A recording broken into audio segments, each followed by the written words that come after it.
Traiter une phobie par l'hypnose. Claude Baumel, formateur en hypnose et directeur du CERFPA. On parle de phobie, mais c'est quoi exactement? Pour répondre simplement, c'est une peur persistante qui affecte beaucoup de monde dans notre société. Elle se caractérise par une peur intense, irrationnelle. Elle déclenche une anxiété et surtout l'évitement. Parmi les plus fréquentes, on retrouve la peur de prendre l'avion, l'aversion des araignées, des oiseaux. On trouve aussi la claustrophobie, l'agoraphobie. Les phobies sont particulièrement invalidantes pour ceux qui en souffrent, mais heureusement, il existe des méthodes de traitement pour les surmonter, dont l'hypnose. L'hypnose ericksonienne est l'une des techniques d'hypnose les plus utilisées pour traiter les phobies. Le thérapeute utilise des suggestions indirectes, des métaphores, les contes. Il aide le patient à modifier les perceptions et les réactions face aux peurs.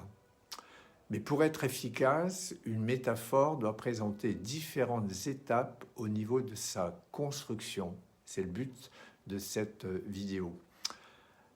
Elle commence d'abord par une désorientation temporelle.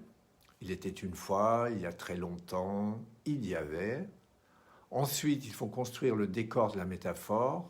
Pour cela, on utilise des éléments sensoriels, le VACOG pour ceux qui connaissent, c'est-à-dire les canaux sensoriels, visuels, auditifs, kinesthésiques, olfactifs et gustatifs. On l'utilise beaucoup en PNL d'ailleurs.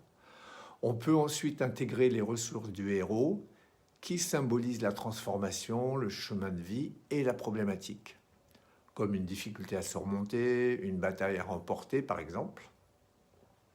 Puis, on rajoute la résolution du problème, c'est-à-dire la solution qui va guérir la phobie. Là, on prend l'exemple d'un apprentissage, une guérison, une victoire, un changement. Et pour finir, on rajoute la conclusion. Très important aussi, on propose une fin ouverte de manière à laisser la place à la créativité du patient. Il est important que le patient s'approprie la métaphore et le changement qu'elle apporte. Lors d'une séance en hypnose, on suggère au patient de faire le voyage du héros. Faire ce chemin l'amène à développer des qualités comme la résilience, le courage et la sagesse. En fait, ce travail en hypnose donne des outils qui vont lui permettre de voir plus sereinement l'avenir. N'oubliez pas de liker et de partager cette vidéo. Merci, à bientôt.